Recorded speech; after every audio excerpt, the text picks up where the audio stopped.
안녕하세요. 시골 목사입니다. 오늘은 다니엘 2장을 살펴보시겠습니다. 2장에서는 다니엘이 느부갓네살이 꾼 꿈을 알아맞히고 그에 대해 해몽을 해주는 장면을 볼 수 있습니다. 1절입니다. 느부갓네살이 다스린 지 2년이 되는 해에 느부갓네살이 꿈을 꾸고 그로 말미암아 마음이 번민하여 잠을 이루지 못한지라. 2년이 되는 해는 느부갓네살이 즉위한 지 3년째인 BC 603년을 가리키는 것입니다. 2절입니다. 왕이 그의 꿈을 자기에게 알려주도록 박수와 술객과 점쟁이와 갈대아 술사를 부르라 말하매 그들이 들어가서 왕의 앞에 선지라.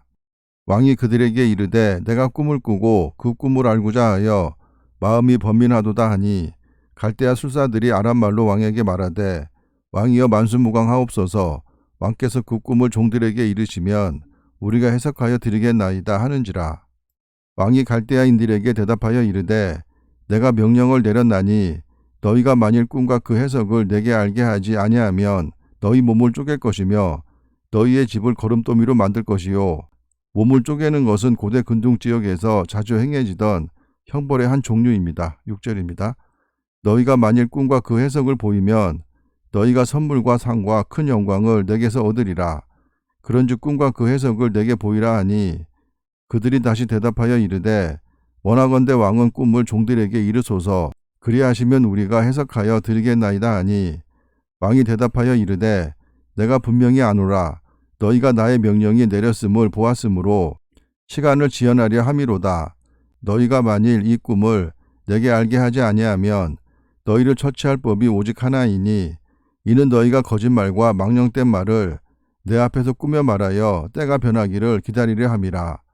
이제 그 꿈을 내게 알게 하라. 그리하면 너희가 그 해석도 보일 줄을 내가 알리라 하더라. 느부갓네살 왕의 억지가 배어 있는 말로 보입니다. 10절입니다. 갈대아인들이 왕 앞에 대답하여 이르되 세상에는 왕의 그 일을 보일 자가 한 사람도 없으므로 어떤 크고 권력 있는 왕이라도 이런 것으로 박수에게나 술객에게나 갈대아인들에게 물은 자가 없었나이다. 왕께서 물으신 것은 어려운 일이라. 육체와 함께 살지 아니하는 신들 외에는 왕 앞에 그것을 보일 자가 없나이다 한지라. 왕이 이로 말미암아 진노하고 통분하여 바벨론의 모든 지혜자들을 다 죽이라 명령하니라.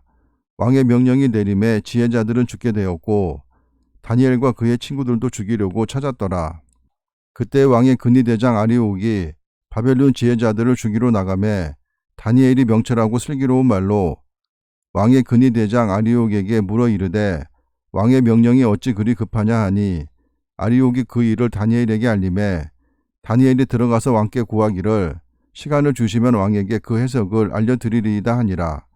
이에 다니엘이 자기 집으로 돌아가서 그 친구 하냐냐와 미사엘과 아사랴에게 그 일을 알리고 하늘에 계신 하나님이 이 은밀한 일에 대하여 불쌍히 여기사 다니엘과 친구들이 바벨론의 다른 지혜자들과 함께 죽임을 당하지 않게 하시기를 그들로 하여금 구하게 하니라. 이에 이 은밀한 것이 밤의 환상으로 다니엘에게 나타나 보임에 다니엘이 하늘에 계신 하나님을 찬송하니라. 환상이 꿈이나 이상 중에 보인 것 같습니다. 20절입니다. 다니엘이 말하여 이르되 영원부터 영원까지 하나님의 이름을 찬송할 것은 지혜와 능력이 그에게 있음이로다. 그는 때와 계절을 바꾸시며 왕들을 패하시고 왕들을 세우시며 지혜자에게 지혜를 주시고 총명한 자에게 지식을 주시는도다. 인간의 지적 능력의 근본이 하나님으로부터 발원한다는 것임을 찬양하고 있습니다. 22절입니다. 그는 깊고 은밀한 일을 나타내시고 어두운 데에 있는 것을 아시며 또 빛이 그와 함께 있도다. 계시의 신적 기원을 강조하는 말입니다. 23절입니다. 나의 조상들의 하나님이여 주께서 이제 내게 지혜와 능력을 주시고 우리가 주께 구한 것을 내게 알게 하셨사오니 내가 주께 감사하고 주를 찬양하나이다. 곧 주께서 왕의 그 일을 내게 보이셨나이다 하니라. 이에 다니엘은 왕이 바벨론 지혜자들을 죽이라 명령한 아리옥에게로 가서 그에게 이같이 이르되 바벨론 지혜자들을 죽이지 말고 나를 왕의 앞으로 인도하라. 그리하면 내가 그 해석을 왕께 알려드리리라 하니 이에 아리옥이 다니엘을 데리고 급히 왕 앞에 들어가서 아뢰되 내가 사로잡혀온 유다 자손 중에서 한 사람을 찾아내었나이다. 그가 그 해석을 왕께 알려드리리이다 하니라. 왕이 대답하여 벨드사살이라 이름한 다니엘에게 이르되 내가 꾼 꿈과 그 해석을 내가 능히 내게 알게 하겠느냐 하니 다니엘이 왕 앞에 대답하여 이르되 왕이 물으신 바 은밀한 것은 지혜자나 술객이나 박수나 점쟁이가 능히 왕께 보일 수 없으되 오직 은밀한 것을 나타내실 이는 하늘에 계신 하나님이시라. 그가 느부갓네살 왕에게 후일에 될 일을 알게 하셨나이다. 왕의 꿈 곧 왕이 침상에서 머릿속으로 받은 환상은 이러하니이다. 다니엘은 꿈의 해석에 앞서서 이 문제 해결의 궁극적인 주체가 바로 하나님이심을 드러내고 있습니다. 29절입니다. 왕이여 왕이 침상에서 장래일을 생각하실 때에 은밀한 것을 나타내시는 이가 장래일을 왕에게 알게 하셨사오며 내게 이 은밀한 것을 나타내심은 내 지혜가 모든 사람보다 낫기 때문이 아니라 오직 그 해석을 왕에게 알려서 왕이 마음으로 생각하던 것을 왕에게 알려주려 하심이니이다. 계시의 주체가 하나님이라는 사실을 다시 한번 확고하게 주지시키고 있습니다. 왕이여 왕이 한 큰 신상을 보셨나이다. 그 신상이 왕의 앞에 섰는데 크고 광채가 매우 찬란하며 그 모양이 심히 두려우니 그 우상의 머리는 순금이요 가슴과 두 팔은 은이요 배와 넓적다리는 노치요 머리는 신바벨론 제국을 가슴과 두 팔은 메데 페르시아 제국을 배와 넓적다리는 그리스 제국을 말하는 것입니다. 33절입니다. 그 종아리는 새요 그 발은 얼마는 새요 얼마는 진흙이었나이다. 종아리는 로마 제국을 그리고 발은 로마 제국 이후에 일어나는 모든 나라를 말하는 것입니다. 34절입니다. 또 왕이 보신즉 손대지 아니한 돌이 나와서 신상의 새와 진흙의 발을 쳐서 부서뜨리매 손대지 않은 돌은 사람의 도움 없이라는 뜻으로 하나님의 초월적인 능력에 의해서 된 사실을 가리킵니다. 35절입니다. 그때 새와 진흙과 녹과 은과 금이 다 부서져 여름 타작마당에 겨같이 되어 바람에 불려 간 곳이 없었고 우상을 친 돌은 태산을 이루어 온 세계에 가득하였나이다. 그 꿈이 이러한즉 내가 이제 그 해석을 왕 앞에 아뢰리이다. 왕이여 왕은 여러 왕들 중에 왕이시라. 하늘의 하나님이 나라와 권세와 능력과 영광을 왕에게 주셨고 사람들과 들짐승과 공중의 새들 어느 곳에 있는 것을 막론하고 그것들을 왕의 손에 넘기사 다 다스리게 하셨으니 왕은 곧 그 금머리니이다. 바벨론 왕인 느부갓네살을 금머리에 비유해서 기분이 좋았을 것 같습니다. 39절입니다. 왕을 뒤이어 왕보다 못한 나라가 일어날 것이요 셋째로 또 녹 같은 나라가 일어나서 온 세계를 다스릴 것이며 왕보다 못한 나라는 메데와 페르시아 제국이고 녹 같은 나라는 그리스 제국을 말합니다. 40절입니다. 넷째 나라는 강하기가 새 같으리니 새는 모든 물건을 부서뜨리고 이기는 것이라.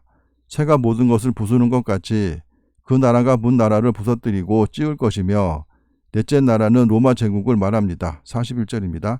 왕께서 그 발과 발가락이 얼마는 토기장이의 진흙이요 얼마는 쇠인 것을 보셨은즉 그 나라가 나누일 것이며 왕께서 새와 진흙이 섞인 것을 보셨은즉 그 나라가 새 같은 든든함이 있을 것이나 나라가 나누인다는 것은 로마 제국 이후에 일어나는 나라를 말합니다. 42절입니다.